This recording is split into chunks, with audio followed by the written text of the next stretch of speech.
Good morning students. Today we will start exercise 3.2 understanding quadrilaterals chapter. Question number 5 A part. Is it possible to have a regular polygon with measure of each exterior angle as 22 degree? अब इसमें हमसे ये पूछा जा रहा है कि क्या यह संभव है कि कोई अगर रेगुलर पॉलीगन है और उसमें जो ईच एंगल है एक्सटीरियर एंगल जो है उसका मेजरमेंट कितना होगा 22 डिग्री। सबसे पहले तो इसमें रेगुलर पॉलीगन की बात आती है तो सबसे पहले हमें यह समझ में आना चाहिए कि रेगुलर पॉलीगन क्या होता है। रेगुलर पॉलीगन में हमारी जो है साइड्स सभी इक्वल होंगी और सभी एंगल भी इक्वल मेजरमेंट के होंगे। तो उसमें हमारी रेगुलर पॉलीगन की जो डेफिनेशन होगी वो क्या होती है, equi angular and equilateral sides. ठीक है, सभी की सभी साइड्स भी इक्वल होंगी और सभी एंगल भी इक्वल होंगे।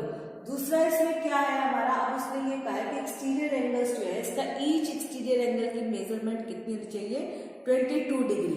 तो अब रेगुलर है तो एक्सटीरियर एंगल भी है ऑब्वियसली कि इक्वल ही होंगे सभी। तो हमें ये भी मालूम है कि किसी भी तरह का पॉलीगन हो, कितनी भी नंबर ऑफ साइड्स का पॉलीगन हो, उसके जो है एक्सटीरियर एंगल्स का सम हमेशा ऑलवेज जो है 360 डिग्री ही होता है। तो हम यहाँ पर लिख सकते हैं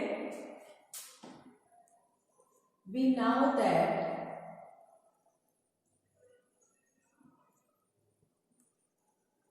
the sum exterior angle of a regular polygon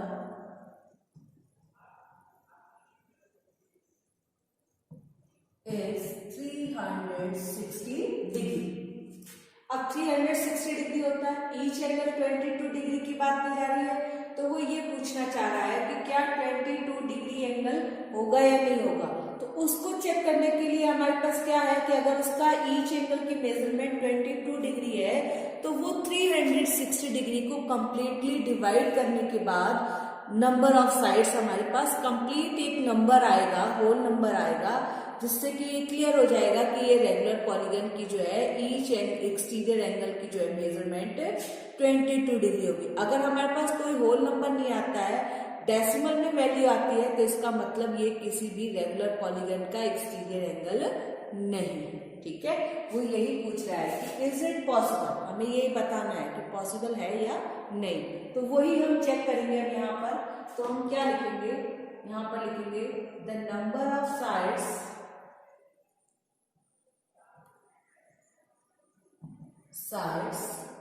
of a regular polygon is equal to sum of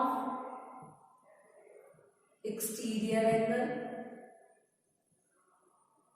upon each exterior angle। एक एक्सटीरियर एंगल की वैल्यू से जो हम इसको डिवाइड कर देंगे। तो हम डिवाइड करके देखते हैं आ रहा है कि नहीं आ रहा है हमारे पास कंप्लीट नंबर 22। अब ये 22 और 360 डिग्री जो है किस नंबर से डिवाइड हो रहा है, 2 से डिवाइड हो रहा है।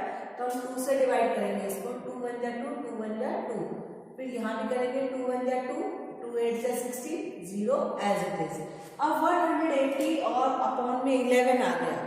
अब क्या है, किसी एक नंबर से कैंसिल हो रहे, नहीं हो रहे हैं।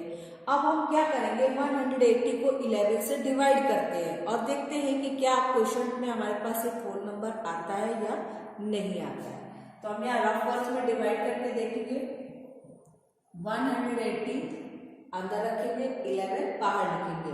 तो 18 जो है ग्रेटर है 11 से, तो हम इसको डिवाइड कर लेंगे, 11 बन जा 11 आ जाएगा हमारे पास। तो 18 माइनस 11 कितना आएगा 7, ऊपर से हम क्या लिखेंगे यहाँ नीचे 0। अब 11 का टेबल हम इतना रीड करें कि जो है 70 से या तो लेस आए इसकी वैल्यू या फिर 70 से 70 के इक्वल आए। तो 11 6 से 66 होगा और 11 7 जब करेंगे तो 77 होगा, तो वो तो ग्रेटर हो जाएगी। तो हम वो नंबर तो लेंगे नहीं, हम 6 लेंगे, 11 6 जा 66। अब 70 में से 66 सब्ट्रैक्ट करेंगे तो कितना आएगा हमारे पास 4। अब हम क्या लिखेंगे, अब आगे कोई नंबर है कि हमारे पास 4 के साथ साथ एक 0 अपनी तरफ से लिख लेंगे। तो अब 11 का टेबल हमें इतना पढ़ना चाहिए कि या तो 40 आ जाए या 40 से लेस वैल्यू रहे। तो 11 3 जा 33, तो 40 में से 3 सब्ट्रैक्ट किया कितना है 7 आ गया हमारे पास, यानी 16 एक होल नंबर, उसका 0.3 वैल्यू और आ रही है। तो कंप्लीट होल नंबर नहीं है, मीन्स पॉइंट में भी आगे वैल्यू आ रही है। इसका मतलब इसकी जो है ये कोई रेगुलर पॉलीगन नहीं है, और ये अगर रेगुलर पॉलीगन होता तो ईच एक्सटीरियर एंगल इसका 22 डिग्री नहीं होता। तो हम यही कहेंगे no it is not possible. तो हम यहाँ लिख सकते हैं इसको कि 16.3 आ रहा है, तो हम कहेंगे no it is not possible.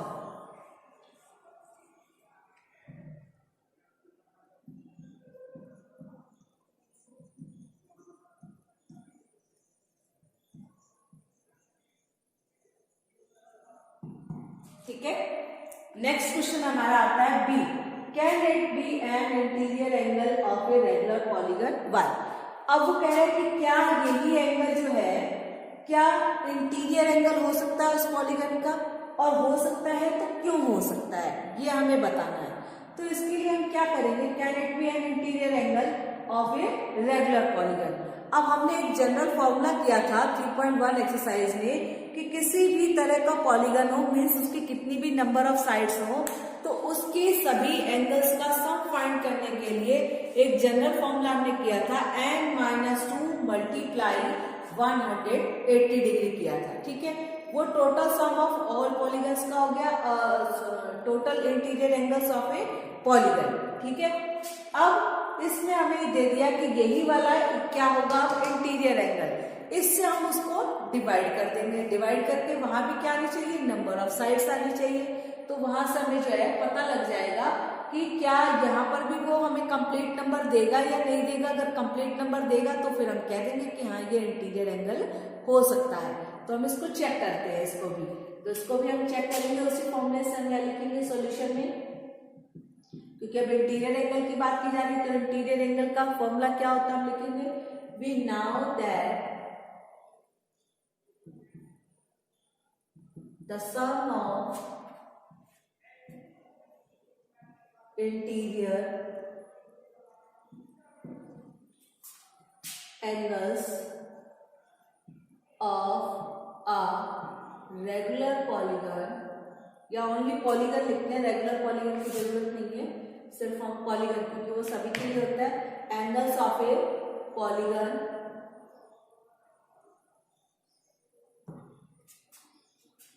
कितना होगा, n-2 bracket close multiply 180 degree.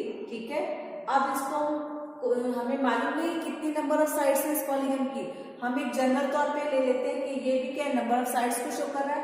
तो n से अगर हम इसको डिवाइड कर देंगे तो हमें क्या मिल जाएगा, ईच इंटीरियर एंगल मिल जाएगा इसका। तो हम यहाँ लिख लेंगे 22 डिग्री। ठीक है, अब ये हमारे पास जस्ट इक्वेशन की तरह वर्क कर रहा है। तो हम यहाँ क्या करेंगे, क्रॉस मल्टीप्लाई करके इसको सॉल्व कर लेंगे। ठीक है, अब क्रॉस मल्टीप्लाई करके जब सॉल्व करेंगे, 1 हमने अपनी तरफ से लिखा है, और 1 लिख लोगे तो भी ठीक है, नहीं लिखोगे तो भी ठीक है, कोई इसमें ज्यादा चेंजेस नहीं आने वाले इससे।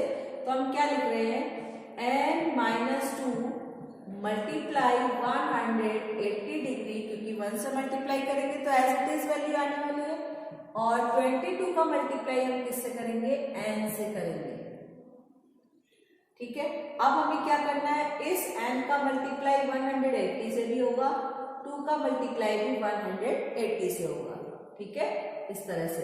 तो अब हम क्या करते हैं, n multiply 180 degree minus 2 multiply 180 degree. अब एक चीज और कि कुछ की आदत होती है कि यहाँ स्टार्टिंग में इक्वल के साइन लगाते रहते हैं या दिस इम्प्लाइज के लगाते हैं, वो कब लगते हैं, जब यहाँ बीच में इक्वल का साइन नहीं होता है। यहाँ पर इक्वल का साइन बीच में चल रहा है, मीन्स इक्वेशन वर्क कर रही है, इसलिए यहाँ पर इक्वल के साइन या फिर दिस इम्प्लाइज के साइन नहीं आएंगे। तो अब हमें क्या करना है, इक्वल्स टू 22 का मल्टीप्लाई n से करेंगे तो कितना आ जाएगा, 22n। ठीक है, मीन्स डिग्री लगी हुई थी तो डिग्री भी हम यहाँ पर लिख लेंगे। अब n का मल्टीप्लाई 180 डिग्री से हो गया तो कितना आ जाएगा, 180n माइनस 2 का मल्टीप्लाई 180 से करेंगे तो कितना आएगा 360 डिग्री, यहाँ भी डिग्री लगा लेंगे, is equals to 22 degree n. ठीक है, अब हम क्या करेंगे, ट्रांसपोजिंग करेंगे, क्योंकि सेम वेरिएबल्स वाली टर्म्स जो है हम एक साइड में लिखेंगे और जो विदाउट वेरिएबल वाली टर्म है वो एक साइड में लिखेंगे, मीन्स कांस्टेंट टर्म, क्योंकि n अब यहाँ पर हमारा क्या है, वेरिएबल है, इसकी हमें वैल्यू फाइंड करनी है और इसकी वैल्यू भी एक कंप्लीट नंबर आनी चाहिए, मीन्स होल नंबर आनी चाहिए, इस तरह से डेसिमल में नहीं आनी चाहिए। डेसिमल में आएगी तो ये इंटीरियर एंगल भी पॉसिबल नहीं होगा। तो हम चेक करते हैं 180 डिग्री एन, अब इसका 22 डिग्री एन का ट्रांसपोजिंग करेंगे तो यहाँ ये पॉजिटिव है, जब लेफ्ट में जाएगा तो क्या हो जाएगा, नेगेटिव हो जाएगा, -22 डिग्री एन। अब 360 डिग्री की ट्रांसपोजिंग करेंगे तो राइट साइड में शिफ्ट होगा, जब राइट साइड में शिफ्ट होगा तो इधर नेगेटिव है, उधर क्या हो जाएगा, पॉजिटिव हो जाएगा, तो हम क्या लिखेंगे 360 degree.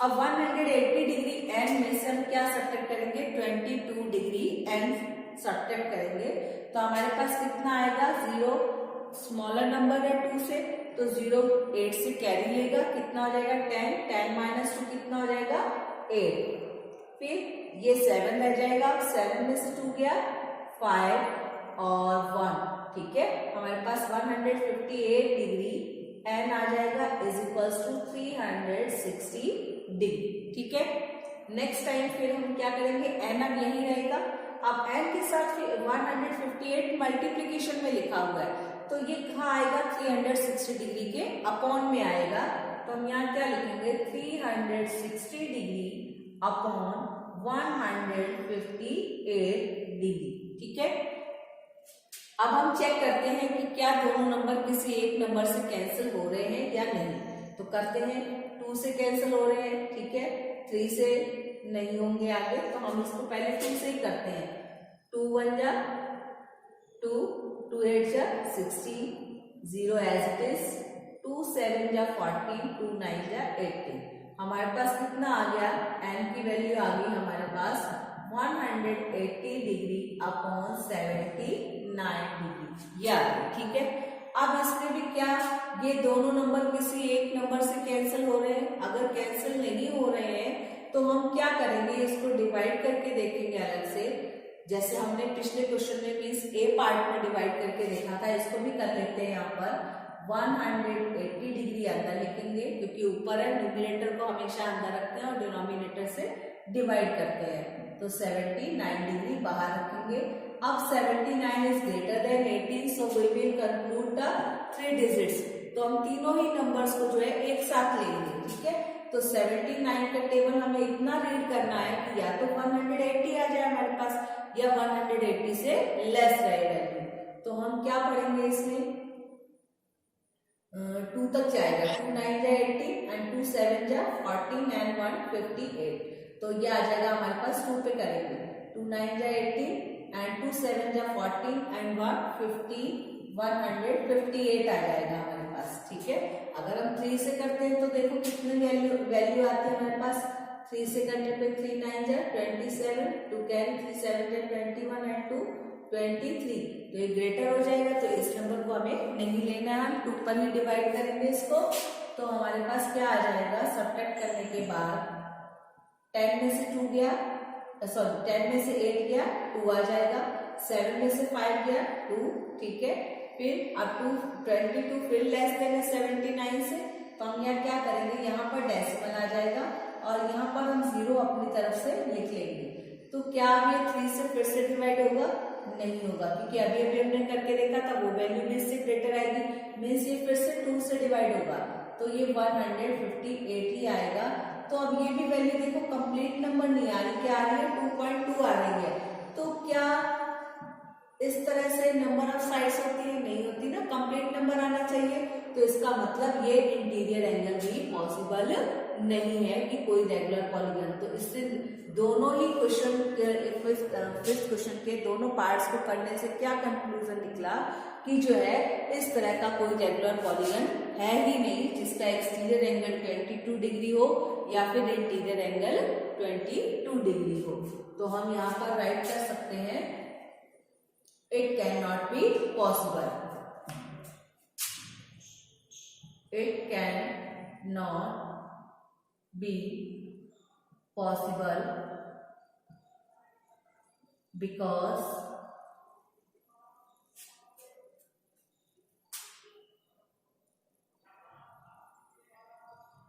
we can't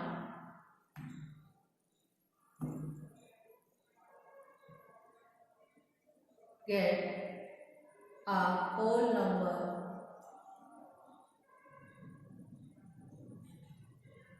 for number of sides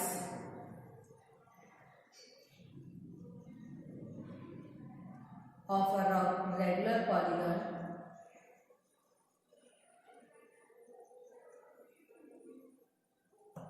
ये हमारा रीजन हो जाएगा, क्योंकि उसने रीजन पूछा था, रीजन हमने दे दिया और क्यों नहीं हो रहा वो भी हमने बता दिया है।